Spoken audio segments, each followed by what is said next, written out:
വീണ വിജയന് പിന്നാലെ മുഹമ്മദ് റിയാസിനും പിണറായി വിജയനും ഇ.ഡി. കേസിൽ കുരുക്കുകളും. മാസപ്പടി കേസിൽ CPM-നും LDF-നും ഇനിയും വിശദീകരണം നൽകി ബുദ്ധിമുട്ടേണ്ടി വരുമെന്ന് വ്യക്തം. മുഖ്യമന്ത്രിയായിരുന്ന പിണറായി വിജയന്റെ മകൾ വീണയിലേക്ക് മാത്രമല്ല, മുൻ മുഖ്യമന്ത്രി കൂടിയായിരുന്ന പിണറായി വിജയനിലേക്കും മരുമകനും മന്ത്രിയുമായിരുന്ന വീണയുടെ ഭർത്താവ് കൂടിയായ മുഹമ്മദ് റിയാസിലേക്കും അന്വേഷണം എത്തുമോ എന്നുള്ളതാണ് ഇനി അറിയേണ്ടത്. CMRL എക്സാലോജി കേസ് അന്വേഷണം PA മുഹമ്മദ് റിയാസിലേക്കും എത്തുമോ? വീണയ്ക്ക് ലഭിച്ച കോടികൾ വിനിയോഗിച്ചതിൽ സംശയം, അക്കൗണ്ടുകളും സ്വത്തുക്കളും പരിശോധിക്കുമെന്ന സൂചനകൾ.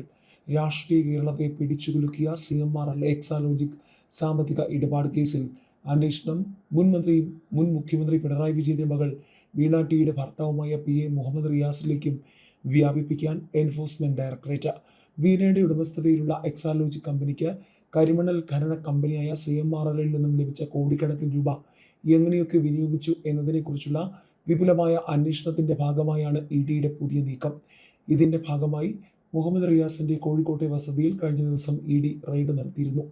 ചെയ്യാത്ത സേവനത്തിന്റെ പേരിൽ CMRL-ൽ നിന്ന് വീണയ്ക്ക് 2.25 കോടി രൂപ ലഭിച്ചിട്ടുണ്ടെന്നാണ് EDയുടെ കണ്ടെത്തൽ. എന്നാൽ ഇതുമായി ബന്ധപ്പെട്ട കൃത്യമായ സാമ്പത്തിക രേഖകൾ ഹാജരാക്കാൻ വീണയ്ക്ക് കഴിഞ്ഞിട്ടില്ല. കേസിൽ ഇതിനകം 2 തവണ വീണയെ ED ചോദ്യം ചെയ്തെങ്കിലും അവർ നൽകിയ മൊഴികളിൽ ഗുരുതരമായ പൊരുത്തക്കേടുകളുണ്ടെന്നാണ് അന്വേഷണ ഏജൻസിയുടെ വാദം. ലഭിച്ച പണം എന്ത് ചെയ്തു എന്ന ചോദ്യത്തിന് കൃത്യമായ മറുപടി ലഭിക്കാത്ത സാഹചര്യത്തിലാണ് അന്വേഷണം ഭർത്താവ് മുഹമ്മദ് റിയാസിലേക്കും കുടുംബാംഗങ്ങളിലേക്കും വ്യാപിപ്പിക്കാൻ ED തീരുമാനിച്ചത്.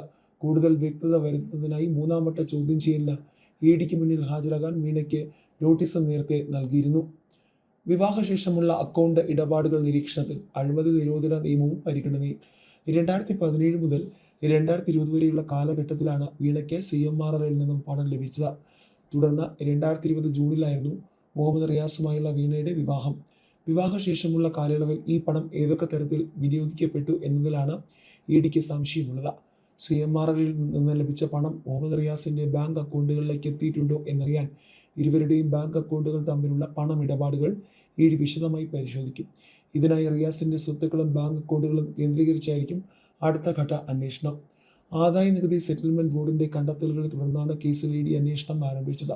കേസിൽ കേവലം ഒരു സാമ്പത്തിക ഇടപാടിനപ്പുറം അഴിമതി നിരോധന നിയമത്തിന്റെ സാധ്യതകളും ED ഗൗരവമായി പരിശോധിക്കുന്നുണ്ട്.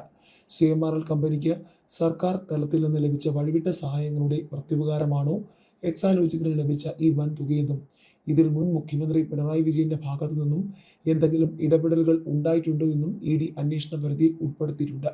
വരും ദിവസങ്ങളിൽ മുഹമ്മദ് റിയാസിനെയും ചോദ്യം ചെയ്യലിനായി വിളിപ്പിച്ചേക്കുമെന്നാണ് സൂചന.